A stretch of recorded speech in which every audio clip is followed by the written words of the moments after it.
Y esa información pues le sirve más adelante a la Teniente Miro en su búsqueda por Cassian y el agente Eje, que curiosamente aquí pues Blue Tendrael no sale en este episodio pese a siempre haberlo visto desde que lo conocimos en la serie.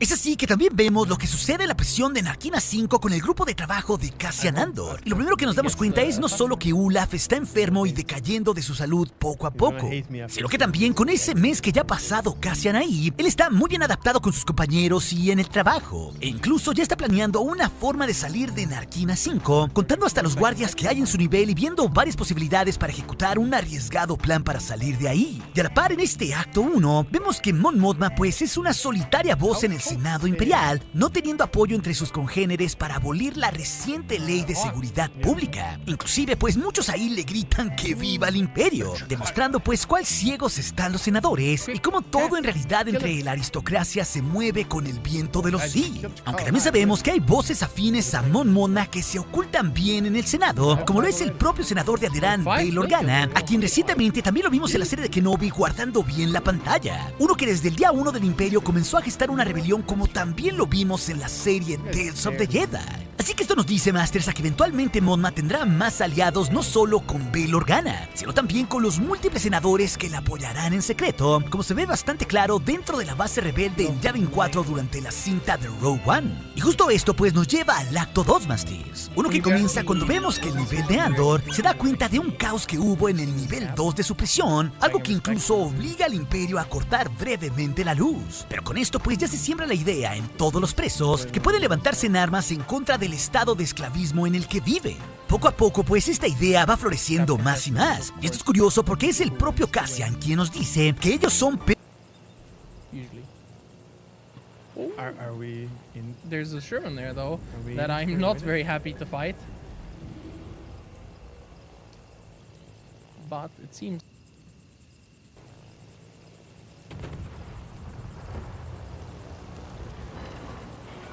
he's currently engaged in another fight, so then I can be a little bit opportunistic.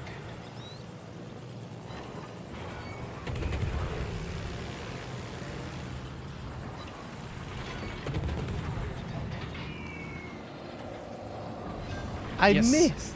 Someone's killed it. Okay. I killed it. Okay. I killed it.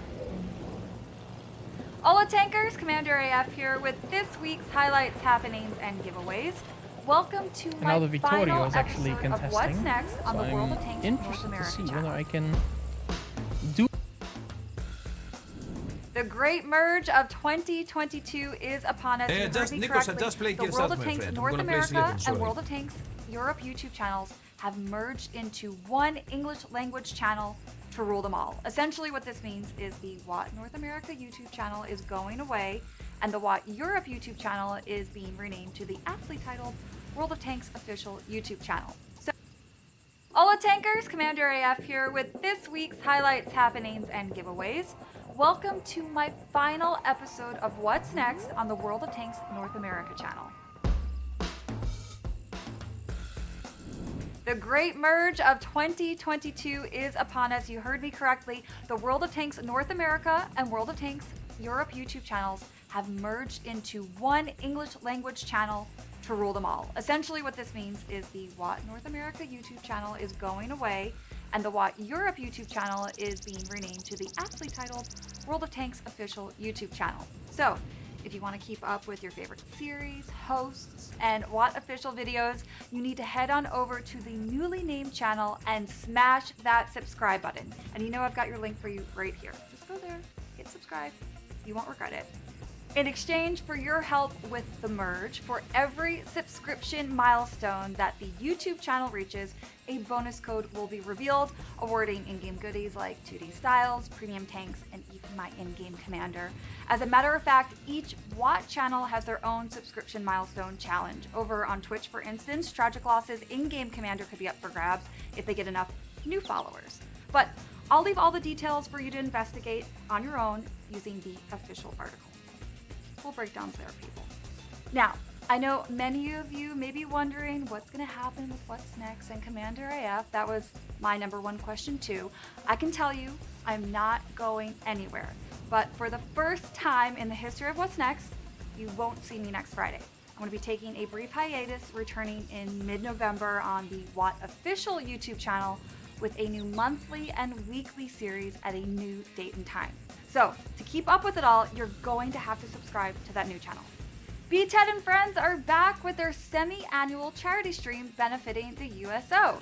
Join B-Ted, Damien's Gaming, PC Patty, Quinetic, and more of your favorite CCs for the Flankum Tankum fundraiser stream, where they've got 36 hours of World of Tanks fun and surprise shenanigans planned, all in an effort to raise $25K for the USO. But they need your help. To donate, tune in and bid on extra cool items in the silent auction, like a custom printed poster, the Chieftain Proto, the T-77, and more. Or hit up the specialty merch store to buy official Flankum Tankum t-shirts and coffee mugs, or you can donate directly via the official Tiltify page. Twitch drops will be enabled and all proceeds will go to the USO. Things kick off tonight, Friday, November 4th at 8 p.m. Central on the Watt NA channel, and running anchor on Saturday is Sophie Line. Hope to see you there. Now for some in-game news. The first common test for Update 1.19 is here, and this is your chance to check out some new equipment. Experimental equipment is a new type of equipment that boosts bonuses to stats and is only available as a reward by completing in-game events. This time around for the common test, you can try out 3 new categories of this new type of equipment. So I encourage y'all to get out there in the common test and please let World of Tanks know what you think. New on-track missions start tomorrow, November 5th. With a little help from Uncle War Gaming, work your way to the top of the tree to unlock one of the most lethal snipers, the STRV-103B, Swedish TD, and everyone's favorite wonderfully balanced American medium, the M48A5 Patton, aka the Bat. Ready for this week's bonus code? To help you get through the final few hours of the Day of the Dead missions, use my weekend bonus code to unlock a free 3-day rental of the HWK30. And when you complete my weekend mission, score the Happy Day of the Dead inscription and get some chocolate consumables. Now for last week's winners. If your name is listed here, you just scored my What's Next prize bundle, which includes Watt Premium account days, consumables, and boosters. And the winner of the Brett Panther is XX Outlaw 2022 XX. And yes, I agree with you, Outlaw. I wish you could have uploaded a picture of your wifey in her costume. That would have been awesome. And now for this week's question. What is your favorite North American video or series? We got What's Next, Best Replays, Testing Ground, one of the countless Chieftain videos. Tell me in the YouTube comments below and you'll be entered into the raffle for my What's Next prize bundle. And one extra special tanker will be selected at random to win the HWK30 and the Day of the Dead 2D style. As always, I've got my final reminder shimmy for you. Don't forget to include your in-game name in your YouTube response so I can send you your reward. Alrighty, that's all that I have for you this week. Before I go, I want to thank you all for kicking off your weekend with Fix and Post, Chuhab, and me, week in and week out these last 2 years. The past 127 episodes of What's Next have been a blast and an honor, and I hope that you all will join me for the next chapter of What's Next on the new official World of Tanks YouTube channel. But until then, I'll see you on the battlefield, tankers. Good luck and have fun. Yeah, so then I wonder if he's going to use this. I don't think he's going to use this. But yes, that's a good point, though. That's a very good point.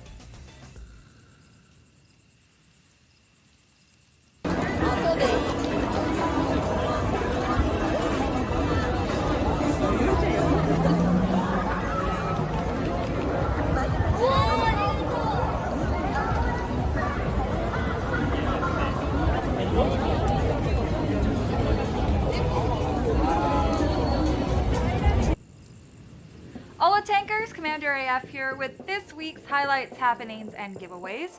Welcome to my final episode of What's Next on the World of Tanks North America channel.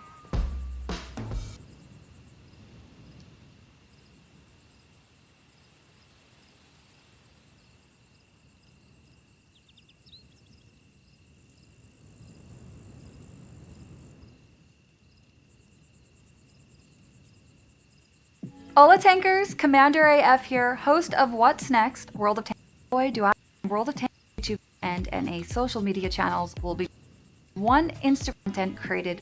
Code is meant for you because once subscribe to the Watt you're already in the right place.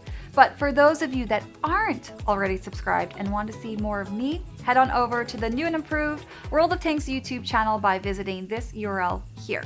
And smash that subscribe button, because come November 7th, the World of Tanks North America channel will be going away. And if you know me, you know I wouldn't ask you to do anything if there weren't some in-game goodies in it.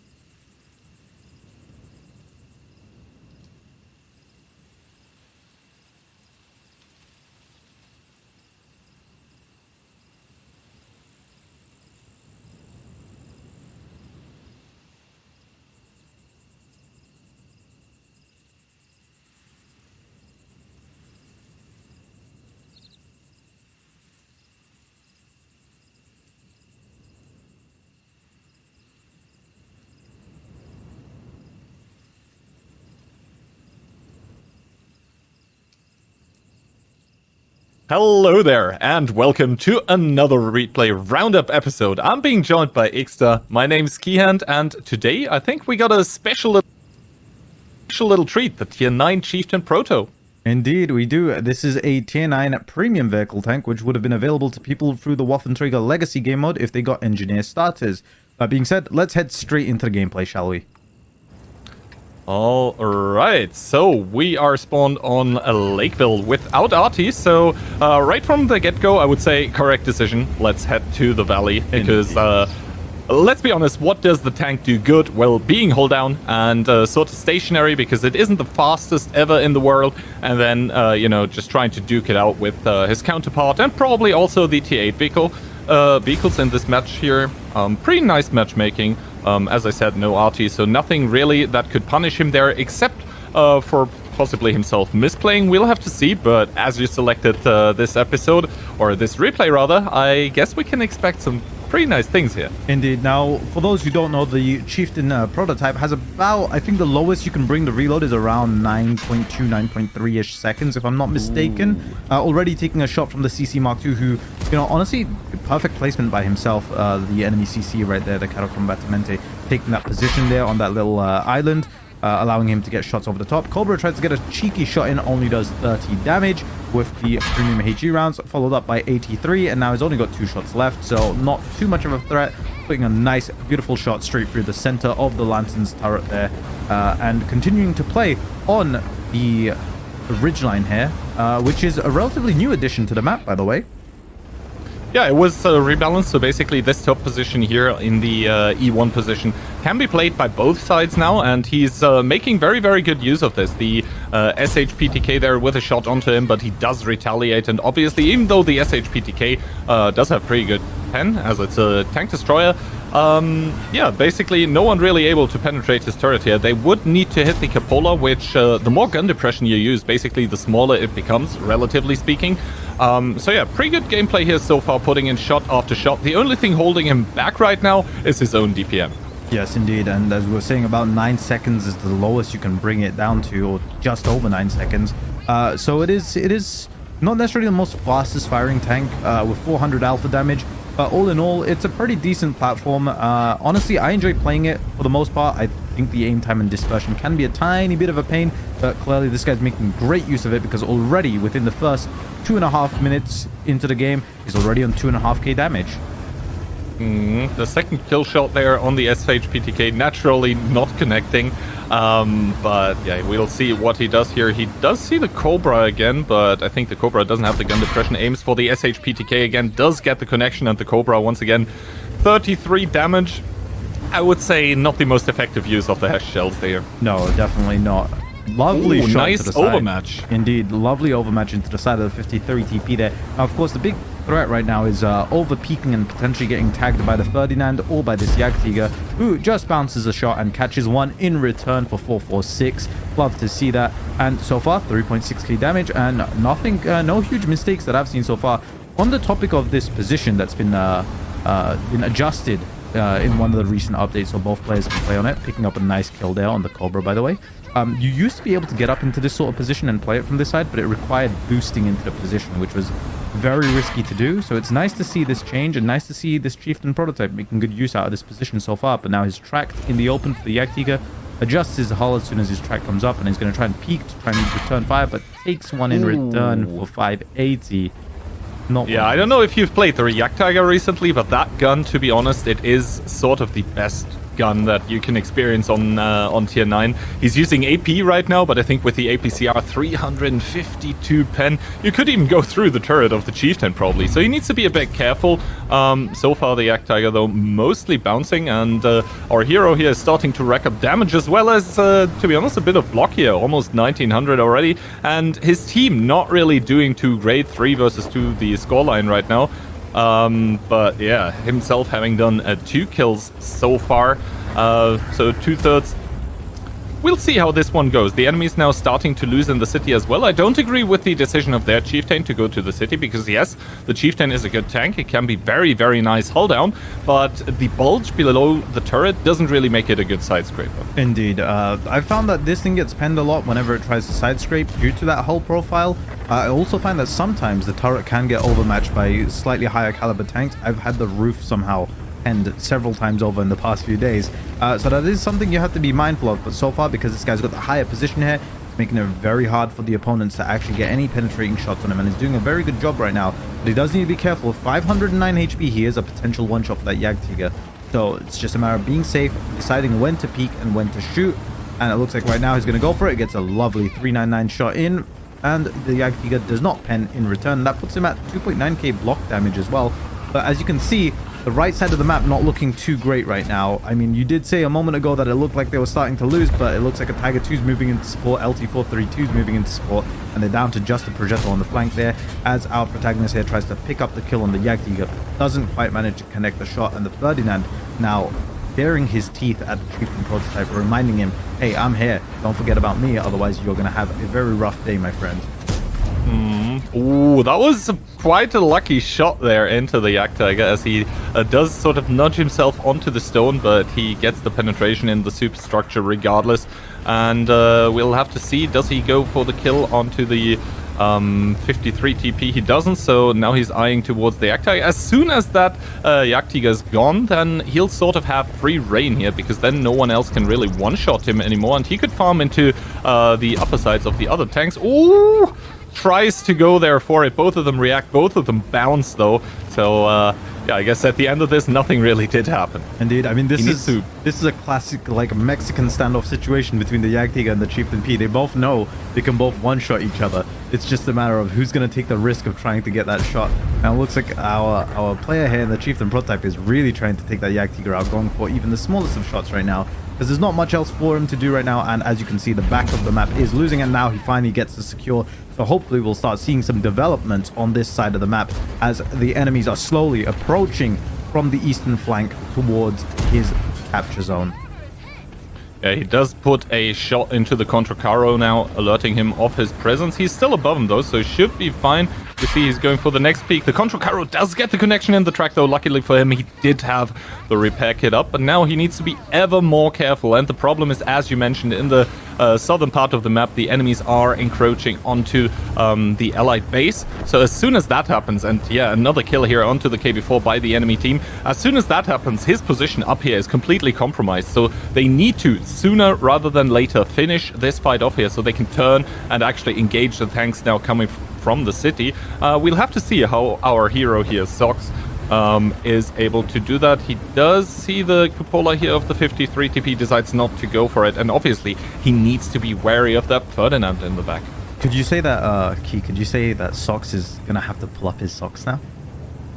I mean, he's certainly going to have to put on some carry pants if he does want to get this one into the bag for him. Now, he does use the rock here nice, and yeah, he does use it nicely. Puts one more shot into the Contracaro, but still 752 HP with 400 alpha. That is a two-shot, and if the Contracaro decides to go for it, then he would probably be dead here. But no, the Contracaro actually shooting into the Löwe, which does mean that he is able to get one more connection, and obviously that Italian TD with a long intra-clip reload, that just means that he can peek freely there. He does pick it up now, so it's 2 one-shots remaining, but that doesn't change the fact that he's also on 68 HP. He is also on 68 HP, and there is still a relatively healthy Ferdinand sitting back there just waiting for his opportunity to kill this Chieftain prototype.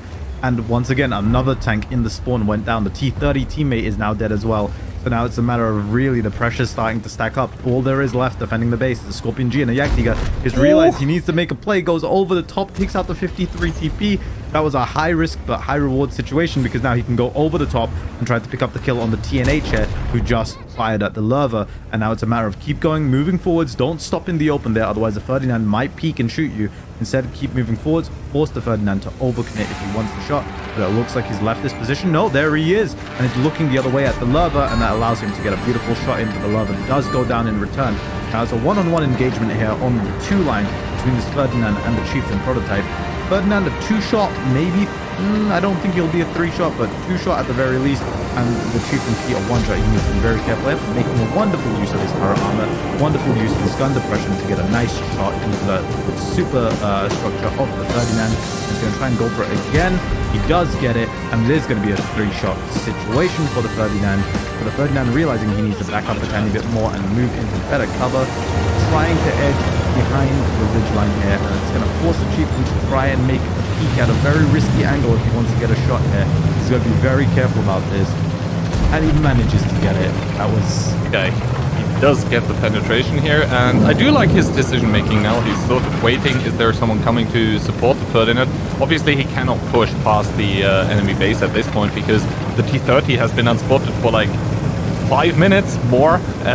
Anyway, what feels like an eternity, the Allies actually able to pick up the Emil-1. So now we're left in a 4v2 situation, but this is by far not one. There is no information about the HP that the T-30 still has available. The Semovente there, the other enemy is on a 1-shot. We can confirm as much, but yeah, that T-30 can easily just turn around the game by just 1-shotting every single tank that is on the team of our Chieftain Proto here, even the Jagdtiger. 573 HP. T-30 has 750 alpha, so he wouldn't care. And possibly even if the T-30 decides to load HE, that could be, yeah, detrimental towards our Chieftain Proto here as 68. Yeah, the HE was changed, but I think the T-30 HE is like 950 or even over 1,000 alpha, so that shouldn't matter. Doesn't matter the armor impacted, he should be able to pick him up with that. And now the Jagdtiger deciding to make a play. We can also see on the minimap the LT-432 through the 4-line is able to generate the information that the Semovente did move away. Beautiful communication here, by the way. The Jagdtiger decided to ask for support as he started repushing, so the Chieftain P turns around and also asks the Scorpion G for help, who responds to our help as well. And now all 3 of them are making a push once again down the 1-2 line because as you know, there is safety in numbers here. As we all approach, the T-30 and SMV CC can take 1 of them out or 2 of them out, but they're not going to be able to take all of them out immediately. And there's this Semovente, and down goes the Semovente as he puts a shot into the Scorpion G, leaving the Scorpion G on 16 HP. And now all that is left is a T-30. The LT-432 goes straight up the middle, pulls off to the left to check the A2 section, going full speed with some serious confidence. As we can see, the T-30 is not there, meaning there is only one place the T-30 can be, and that's going to be the 9-0 line. So now we'll have to see what they do here, but keep in mind, our player here is on 8.9k damage with 1.4k assist and 8 kills so far. This has been an absolute stunning game so far, and now he's just going to go into the cap circle. It looks like the Scorpion G is probably going to stay here, but it looks like the Chieftain has no patience here to sit around in the cap circle. He's going to go for it, try and hunt down this T-30 for that 9th kill. Exactly, we do see him driving towards the city, the LT-432, providing a nice spotting screen for our hero. And the T-30 actually, in the meantime, he could theoretically have gone onto the Allied cap. We'll have to see though what exactly happens as the LT-432 doesn't really seems to have any crabs left to give. He's just booking it down in the city here on the 0 line, just trying to get that information on the T-30. Where is that T-30 is the question. That is indeed the question, and you know, honestly, the LT going this fast around every corner gives me a bit of anxiety. I feel like it's going to go around the corner and we're just going to see that little red dot pop up on the minimap and the LT get destroyed.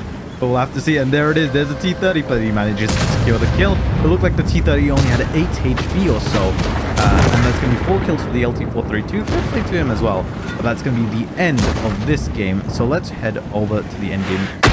Alright, so here we go. Obviously, 9k damage, 8 kills. That's going to be an ace tanker if I've ever seen one. Then we do have Spotter, Bruiser, Duelist, Fire 4 effect, Shell Proof, and then 8 kills, gives you the Radley Walters medal that does come with the Top Gun as well, and then high caliber and the steel wall to go with it. Perfectly played, just making use of a very, very good position, controlling the enemy, reading the lineups right, to be honest, as well. There was no artillery, so you're not gonna get punished for doing that. And the team score, I mean, yeah, he just put the team on his back and then started carrying. He really did, with 1.9k base XP, 1973 to be exact, almost 2k base XP in the Chieftain prototype. And considering that this thing is a tier 9 premium vehicle, let's go take a look at the detailed report to see how much credits he made. He did fire a lot of premium rounds, but he made 34,000 profit, which honestly, you can't complain with that. If you're firing full gold and you manage to make 34k profit, that is, you know, you take that. That's extra money into the bank for his account, basically, for his credit balance in World of Tanks. 35 shots fired, 30 direct hits, not too bad. 27 penetrations, pretty good performance all in all, with 4,600 damage blocked, and spotting 6 enemy vehicles, by the way. Not something you see very often in heavy tanks. But, you know, the enemies took the fight on the 1-2 line. There was no artillery, and as you said, it was spectacular awareness of the lineups that were available on both teams, and realizing that there was an open flank for him to completely bully on and dominate on. And he did, getting 8,945 damage. You love to see it when these sort of games happen. You got to feel happy for the player. But that is all from us for today. Once again, if you guys want to submit your replays, don't forget to put replay roundup in the title when you upload to What Replays. And that being said, we hope you enjoyed this video. Don't forget to let us know what you think about the replay down below in the comment section. Like the video if you enjoyed it, and don't forget to subscribe for more content. We'll see you in the next one.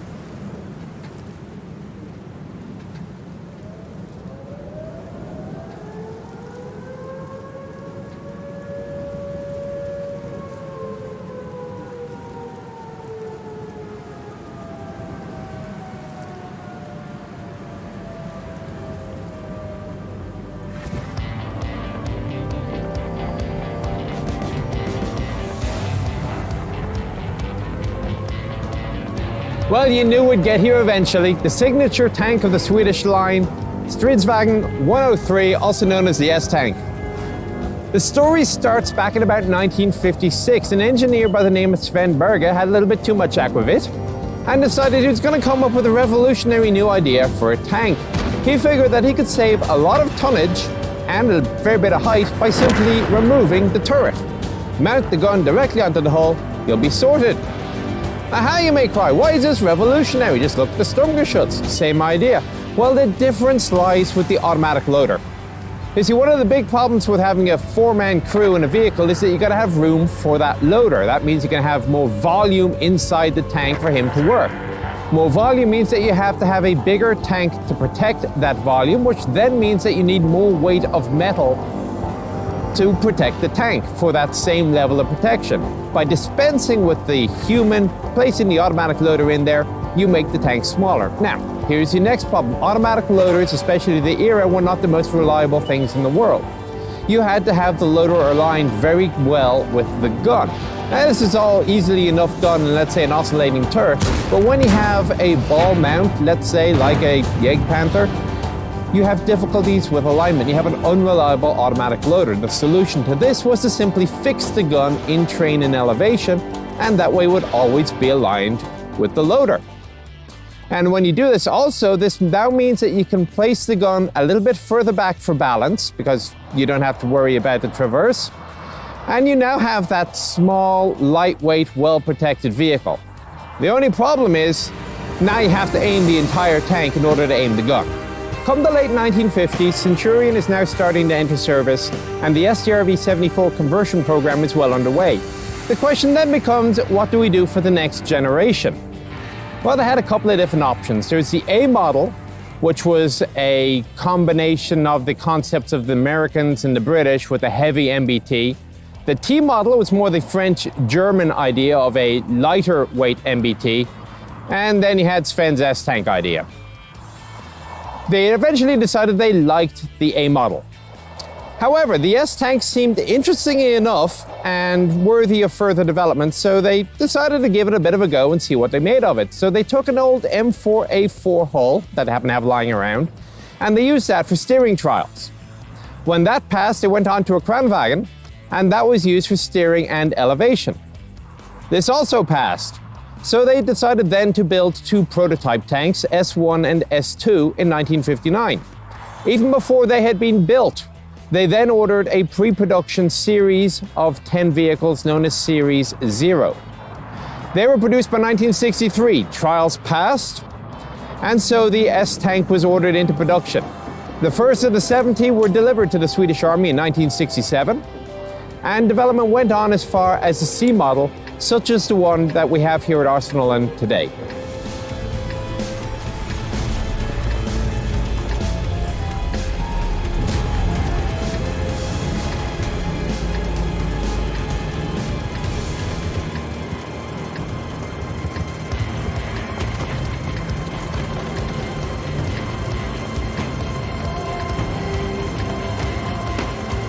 And we're going to start off, as usual, at the front left corner of the tank. You do see the large box here for the twin 7.62mm machine guns on the heavily sloped glacis. We'll have a look at the machine guns in a little bit.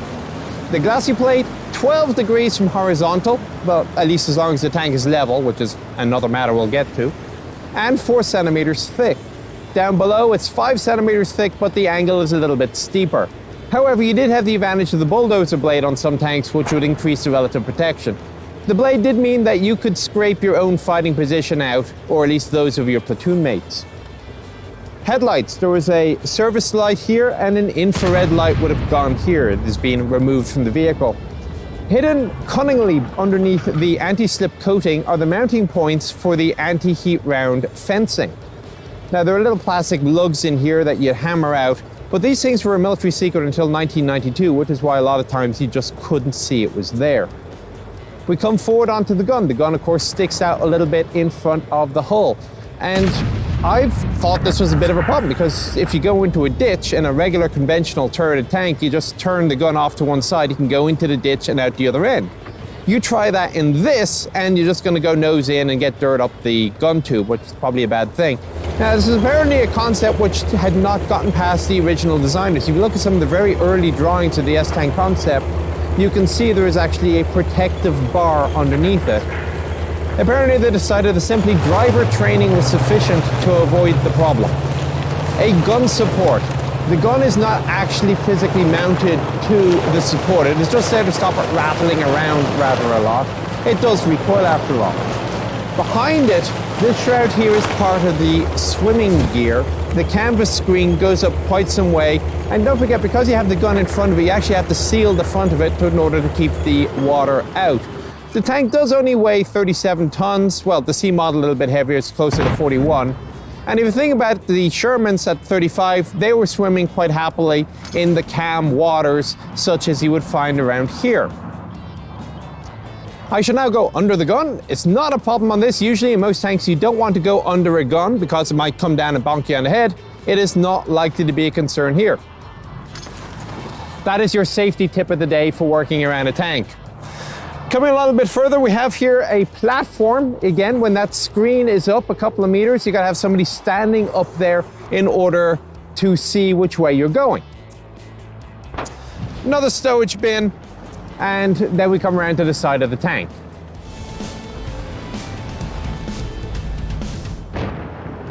So now we come to the running gear, the signature feature of the tank.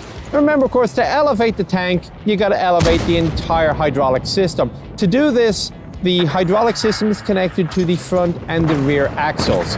The arms themselves, they are projecting forward on the front axles and they trail to the rear on the rear ones. To perform the actual elevation function, there's a closed hydraulic system.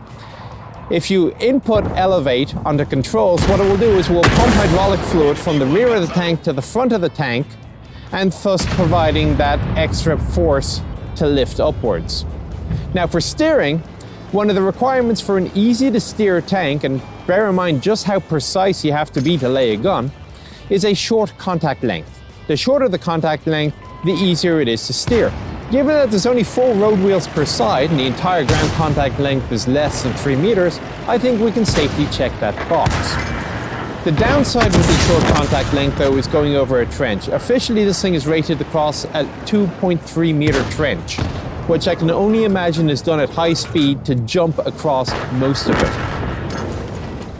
Now, another question a lot of tanks will have is when neutral steering, we don't like to do that on soft ground usually because it puts all sorts of dirt buildup into the system, which will then probably pop off the track. Now, the S-Tank, though, possibly because it is such a short track system, doesn't build up as much dirt. And in any case, the reputation was that the tracks were very good at staying on.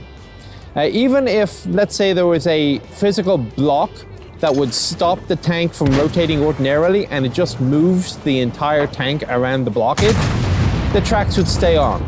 Not entirely sure how. Track tension may have something to do with it. Of course, when we talk about track tension, everybody knows it's my favorite part of the video and where a lot of people fall asleep. There's no track tension on this tank. You'll be glad to hear. Because the tank will raise or elevate hydraulically, that will apply the tension accordingly. So there's no mucking around with the idler wheel on the tank. Fantastic!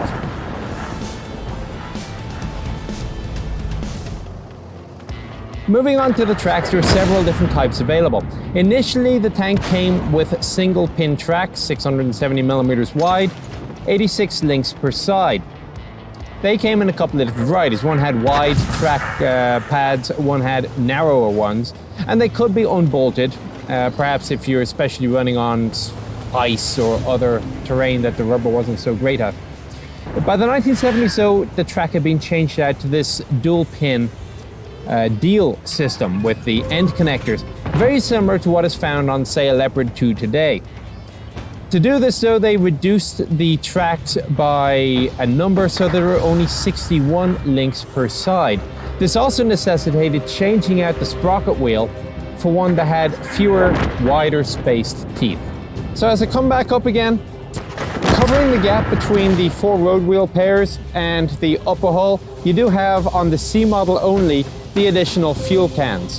198 liters of fuel per side, and they do perform an admirable secondary function as additional armor. Indeed, I've just been informed that in some tests, heat rounds would defuse when they impacted the soft jerry cans with fuel inside. Now, a lot of times, again, I'll bring it up, people will say, hey, what's the issue with having fuel on the outside of a tank? It's a hazard, it'll burn, the tank will catch fire when it's hit. Well, no, it's not. What's gonna happen is that there's gonna be a couple of holes in the fuel tank, the fuel will fall to the ground, and if it's gonna burn, it'll burn on the ground. The tank will drive on quite happy. Behind it is 3 centimeters of armor, vertical. Up on the upper slope, 3 centimeters at the front, 2 centimeters at the back. But behind that 2 centimeters of slope is the fuel tank, and then there's an additional 3 centimeters surrounding the crew compartment. As we move forwards, we do have this clamp here. This is for the swimming screen, and it goes around the gun to seal the water out. And then, of course, we get back to the gun at the front. Now, one other thing that comes to mind is that it was possible by the 1980s to put mine rollers on the front of the tank. It would replace the bulldozer. Now, when you do a mine clearing operation with a conventional tank, usually what you will do is you will spin the turret off to the side to protect the gun. If the mine blows up because of the roller, the gun is safe. Obviously, you can't do that on this tank. Is it a problem? Well, evidently the Swedish didn't think so.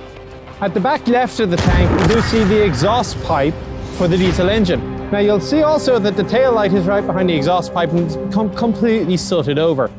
These attachment points here will be used to mount ducting, which will bring the exhaust down, performs a couple of roles. Firstly, it keeps your tail light clean. Secondly, it reduces the smoke signature, the big plume of black smoke saying, hey everybody, there's a tank hiding here. And remember, the tank has to have its engine running in order to aim the gun. This little screen here performs a similar function. It ducts the exhaust for the turbine engine when the swimming screen is up. So that's it for this. Let's go to the back of the tank.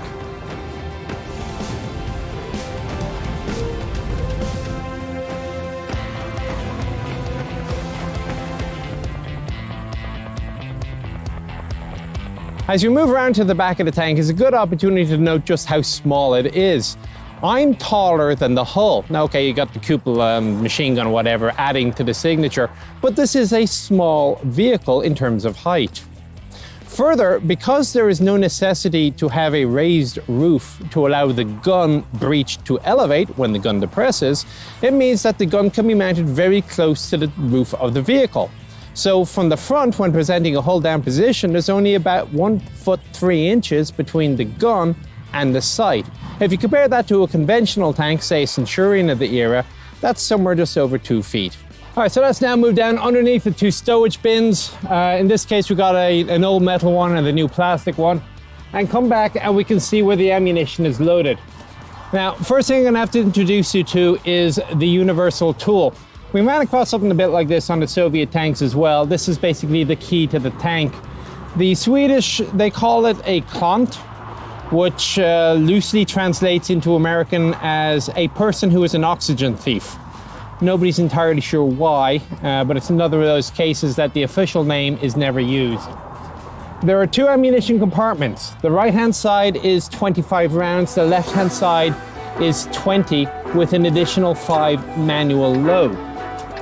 Now you can't split up the 2 different types of ammunition on the same side. So one side has to be all AP, the other side has to be all HE. If you want to carry more AP or more HE, that is selectable. There's a little toggle switch that is used. All right, so let's open it up and have a look inside.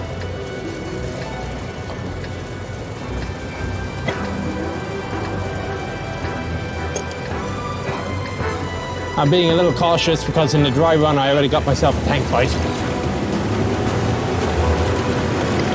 This one's a bit heavier.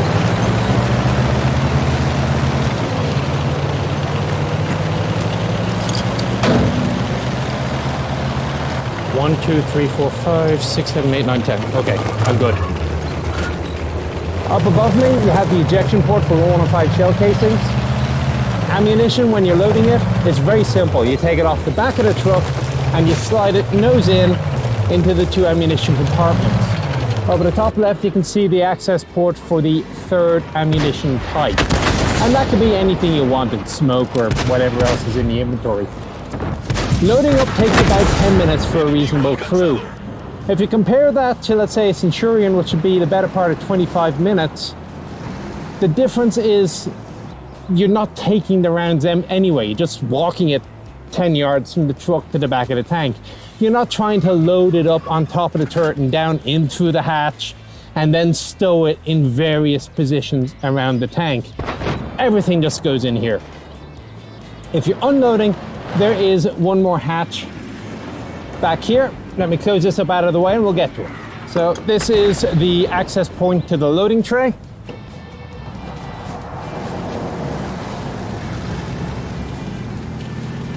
It is through here that ammunition will be unloaded if you didn't want to fire it out the other end of the gun.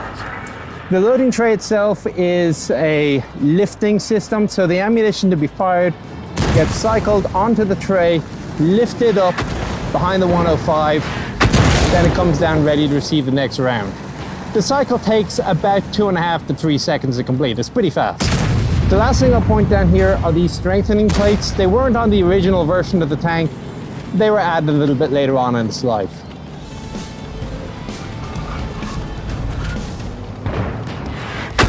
As you start looking at the deck of the tank with the hatches closed, we'll start off with the machine gun box here. And it opens up and forward. You can see side by side the 2 machine gun ports. The 2 machine guns were basically 7.62mm FN mags, locally termed. And they were fired alternately. Every time you push the fire button, the other machine gun would fire. They had 500 rounds apiece. Now, the catch with having the twin MGs forward and outside of the cabin is if there was any problem with the gun that could not be rectified by a simple recock, or if it simply ran out of ammo, somebody had to get out of the tank, come forward and deal with the problem. Move around, the spent link will come out the side and is directed forward down the slope. These ribs had several effects. One was it actually added to the protection of the vehicle by adding additional metal through which a round had to penetrate.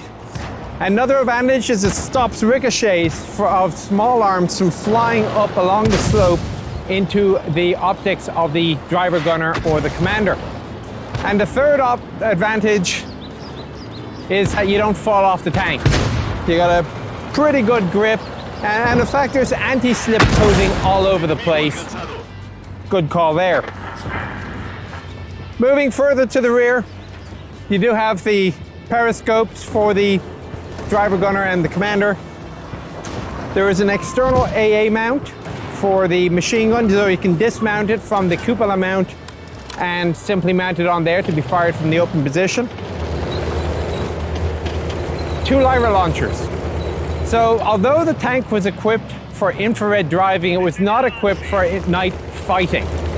And they believed in the concept of flare illumination, initially fired from 84mm Carl Gustavs, and then later the tank came with its own flare illumination.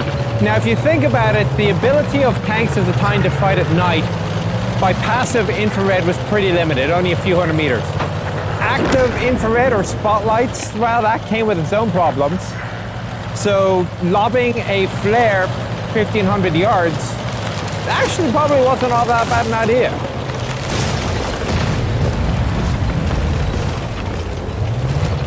All right, so in the interest of science, we're going to open up the front of the engine deck. And I'm told by Stefan here, who runs the... And done. I hope you all appreciate what we're going through for you guys. All right, so now we've opened up the deck. It's nice and warm, relaxing. Each of these things weighs about 400 kilos, so hence the winch requirement. And you'll know we only undid a couple of bolts before we opened it up. Well, of course, in real service conditions, each and every one of these bolt holes would be occupied by a bolt. 2 engines in the tank and 2 transmissions. Most power packs are happy with 1 and 1. Left side is always the turbine, the right side would be the internal combustion engine. Now initially the turbine was a Boeing Model 502. This cranked out all of 300 horsepower, and with the increase in weight of the tank it really wasn't enough, so they moved to a Boeing 553. This was 490 horse and made things much better. Now, there are some advantages to the turbine engine, why it was selected in the first place. Indeed, the SDRV-103 was the first production tank to have a turbine. The big advantage is high horsepower to a very light weight. Second advantage is it keeps you very warm. Indeed, you can always tell which Abrams has the engine running because that's the one behind which everybody is standing in the morning to warm up.